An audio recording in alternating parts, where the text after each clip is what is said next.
मोदकचं गोडसर सारण बनवूया। कढईमध्ये 1 चमचा तूप, खसखस, 5 बदाम, 5 काजू, 10 मनुके घालून हलकं परतून घ्या।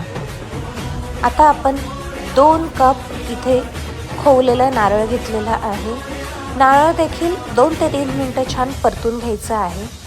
जेवढा आपण नारळ घेतलाय समप्रमाणात गूळ घ्यायचा आहे, कमी घ्यायचं नाही।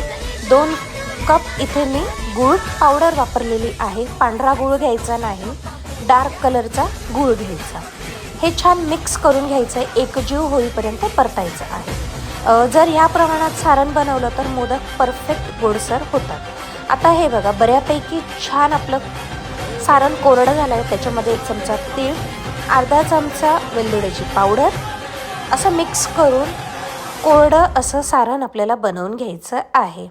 नक्की बनवून बघा आणि सांगा बरोबर